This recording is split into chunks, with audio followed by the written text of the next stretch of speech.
Acá,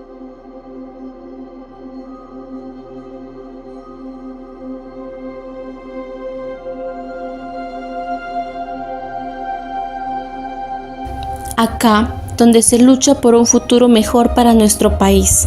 Acá donde la ciencia da esperanza y se forma el presente y futuro. Acá donde el pensamiento crítico nos permite ser mejores. Donde se vive el arte y cultura que exaltece la belleza de Guatemala. Una casa de estudios que alberga su historia en sus estudiantes. Donde lo imposible no existe. Más de 300 años avala el presente a través de la lucha de nuestros héroes universitarios. 9 escuelas, 10 facultades, 22 centros universitarios en nuestro país. Autónoma, comprometida con nuestro pueblo, la voz de aquellos que no tienen voz. Donde construimos sueños y lo hacemos realidad. Patria, palabrota añeja por los largos explotada. Hoy la patria es una vieja que está desacreditada. No vale ni 4 reales en este país de traidores. La venden los liberales como los conservadores. Esta es la historia de nuestra tricentenaria Universidad de San Carlos de Guatemala.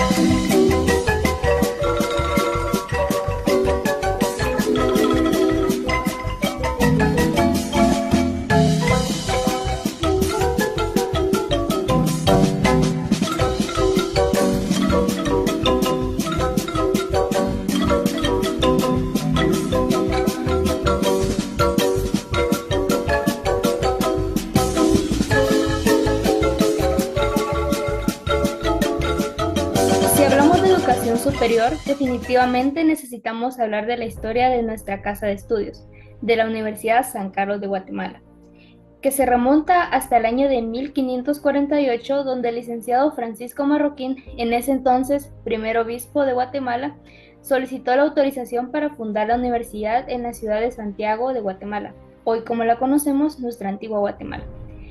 El día de hoy, para desarrollar este tema, nos acompaña un grupo de especialistas y profesionales en el tema que nos harán comprender y cómo es que se fundó y cuál ha sido su trayectoria desde sus inicios hasta el día de hoy.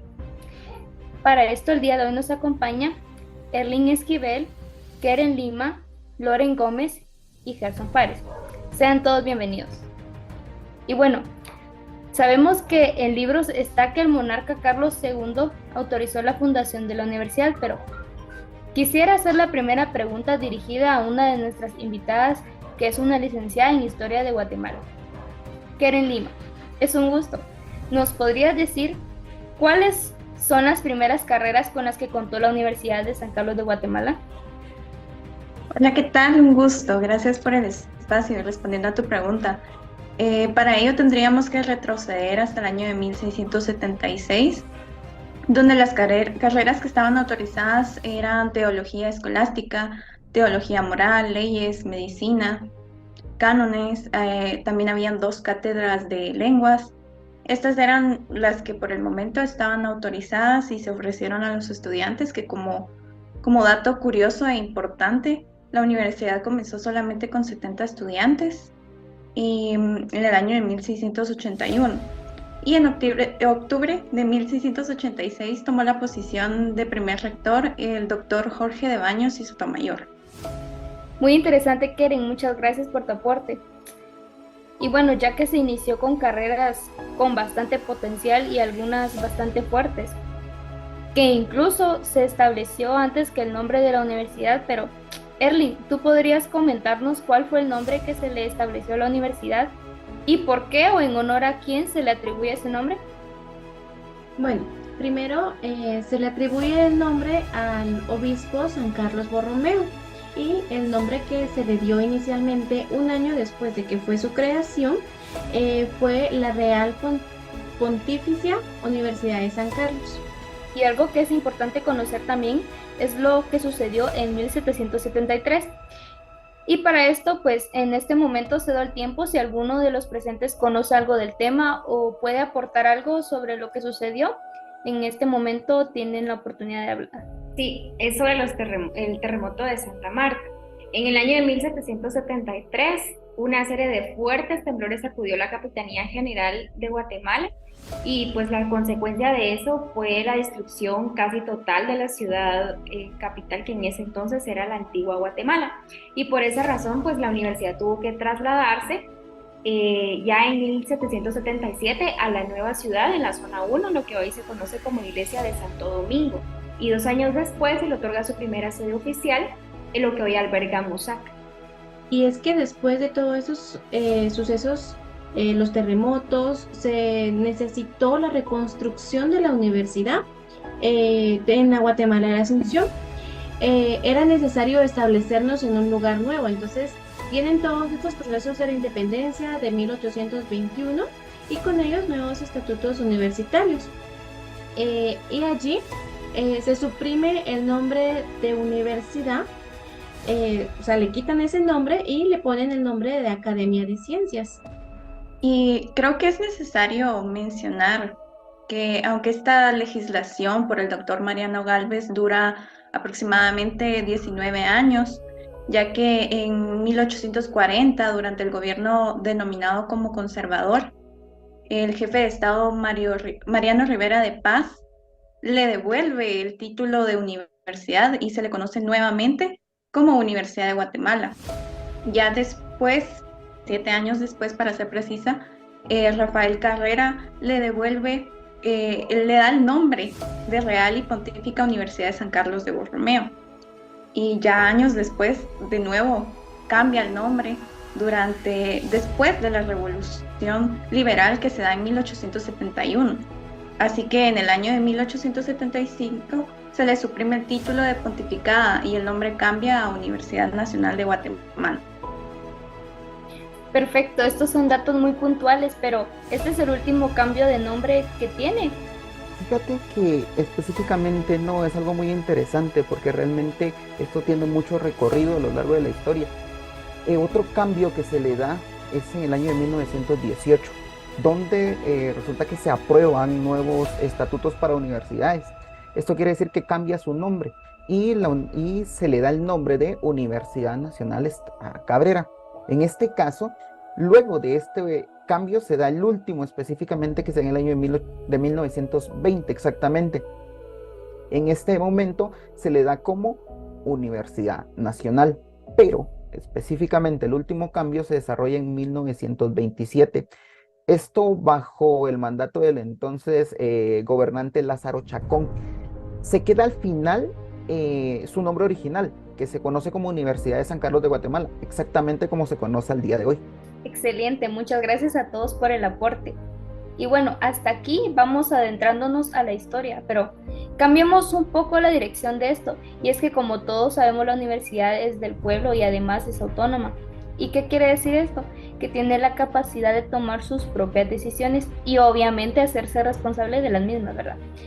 Pero si ustedes recuerdan, esta autonomía se perdió en un momento de la historia y esto se dio durante el gobierno de Jorge Ubico, que de una o de otra manera le quitó la potestad a la universidad, dando paso a que sus decisiones quedaran en manos del gobierno. Aunque tiempo después, en 1944, vuelve a ser autónoma. Y creo que a raíz de esto la universidad se diferenció y hasta el día de hoy es bastante distinta, pero hay algo que arraiga y que crea esta identidad. Y esto es nuestra huelga de dolores. Pero, Loren, tú que conoces un poco del tema, ¿podrías comentarnos cómo es que inicia nuestra huelga de dolores? Que la huelga de dolores inicia mucho antes de la represión, podríamos llamarle, y surge como un movimiento estudiantil en 1898, que su finalidad era presionar al gobierno para que diera la apertura y la mejora de las condiciones de las escuelas primarias. Pero ya en 1921 se realiza el primer desfile bufo y un año después de estos sucesos nace la chalana, que es una imagen clásica del estudiante sancarlista y pues hoy se podría decir que también es un grito de guerra. Podríamos decir entonces que a partir de este punto la universidad tiene ya esa nueva etapa de autonomía, donde se tiene un nuevo rostro dentro de la rectoría universitaria. Erling, tú que conoces este tema, ¿también podrías decirnos quién fue el primer rector que estuvo a cargo de la universidad? Sí, el primer rector fue el doctor Carlos Federico Mora. Él vino y comenzó a organizar y supervisar todas las primeras elecciones que se dieron en la universidad. Esto para elegir un nuevo rector donde ya los estudiantes eligieran a su nuevo rector. Entonces, de forma democrática, eligieron al doctor Carlos Martínez Durán y durante este periodo, en 1945, se adquirió el terreno donde está el campus actualmente. Y unas segundas elecciones en el periodo de 1966 a 1970 fue electo el licenciado Edmundo Vázquez Martínez. Muchas gracias, Erling, por tu valioso aporte, ya que estos aportes son bastante relevantes para poder ir armando esta historia. Y algunos de ustedes podrían compartirme hasta este punto cuál ha sido, aparte de los terremotos de Santa Marta, como nos explicaba Loren, cuál ha sido uno de los momentos más difíciles para la universidad. Les cedo la palabra en este momento. Muchas gracias, me gustaría tomar la palabra ahorita. Me parece que un punto bastante sombrío en la historia de la universidad fue la invasión del ejército a nuestra querida casa de estudios. Fue un punto muy sombrío en la historia de Guatemala y de los estudiantes en general. Y me imagino que ustedes se preguntarán cómo fue que se desató esto y qué fue lo que sucedió durante esta época. Y es que es algo complicado de explicar también, porque en octubre de 1971 más de 12,000 estudiantes de la Universidad de San Carlos se fueron a huelga para protestar el asesinato de estudiantes por parte de las fuerzas de seguridad y exigieron el cese del estado de sitio. El 27 de noviembre de 1971, el ejército guatemalteco respondió invadiendo el campus central de la universidad, un hecho que ellos realmente pues no tenían que llevar a cabo, ya que la universidad es autónoma, ¿verdad? Entonces ellos no podían entrar con esa autoridad en el campus. Y entraron buscando armas ocultas en las aulas y en todos lados de la universidad. Y en este entonces la universidad tenía al licenciado Rafael Cuevas del CID como rector. Las Fuerzas Armadas movilizaron 800 elementos, entre ellos tanques, helicópteros, carros blindados, para la toma del campus. Ya dentro de las instalaciones ellos hicieron esta búsqueda de armas y registraron cada uno de los edificios, pero obviamente pues no encontraron lo que ellos iban buscando. Si yo puedo tomar la palabra ahora, también cabe resaltar que el licenciado Rafael Cuevas del CID pues tuvo una actitud digna y valiente ante estos sucesos. Pero también hubo otros hechos que afectaron tanto al país como a la universidad, que fueron los fraudes electorales, porque afectaron la autonomía de la universidad y el gobierno designó a un rector. En ese tiempo el rector fue el doctor en odontología Roberto Valdeavedaño Pinote, de 1974 a 1978, que fue el mismo tiempo que duró el gobierno del general Eugenio Lauquerut García. Aprovechando acá lo que dice Loren, creo que vale la pena resaltar que podemos incluso destacar que una parte sombría de la política guatemalteca que también lamentablemente viene a afectar a nuestra casa de estudios es que en ese lapso de tiempo se dieron muchos fraudes electorales, pero dentro de estos fraudes creo que se llevó más allá la ideología de la política, porque se tuvieron varios atentados, dentro de los cuales creo que los más o los principales es el atentado que sufrió el licenciado Manuel Colomar Argueta, esto en 1979. Cabe resaltar que 3 años antes ya habían atentado contra su vida, pero en el año 1979 pues lamentablemente sí ejecutan esta acción y pues es uno de los atentados más representativos que se tiene en la política guatemalteca.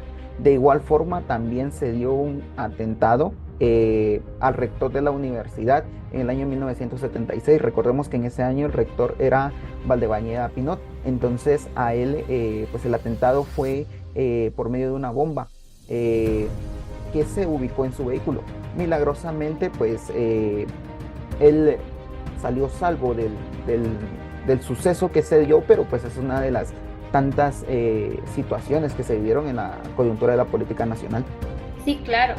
Un acontecimiento importante también que cabe resaltar es el que se da dentro de estos años de represión, y esto es el asesinato del licenciado Mario López Lavarre, quien fue un decano de la Facultad de Ciencias Jurídicas y Sociales. Realmente él creó muchos programas de apoyo tanto para estudiantes como para trabajadores.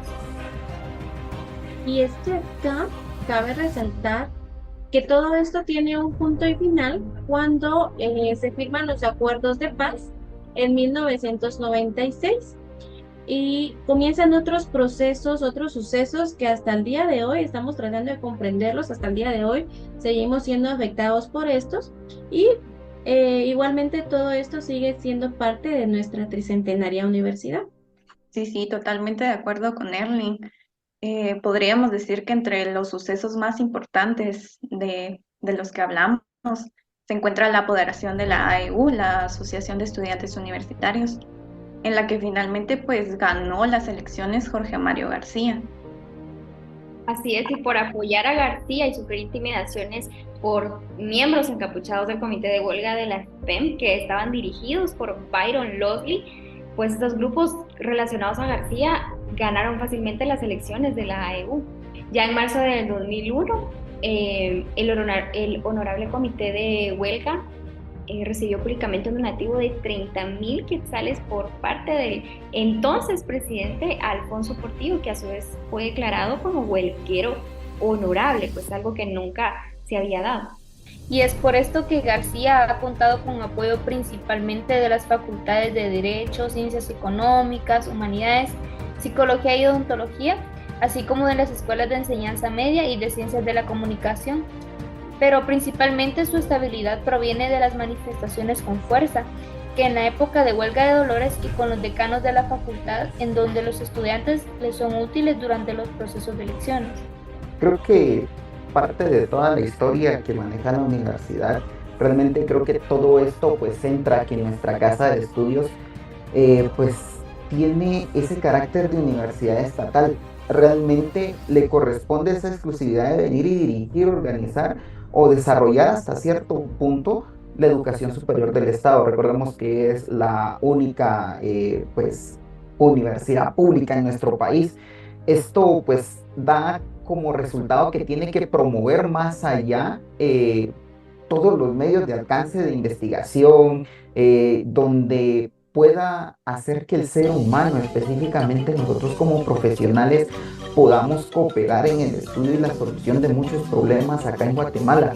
Y creo que podemos decir que nuestra universidad es aquella institución de educación autónoma, claro está, que en su momento fue violada esta autonomía, pero realmente tenemos esa parte de cultura democrática dentro de nuestra universidad y principalmente dentro de los estudiantes, que obviamente creo que la ideología del estudiante sancarlista es venir y principalmente realizar sus objetivos, obviamente bajo principios éticos y una excelencia académica.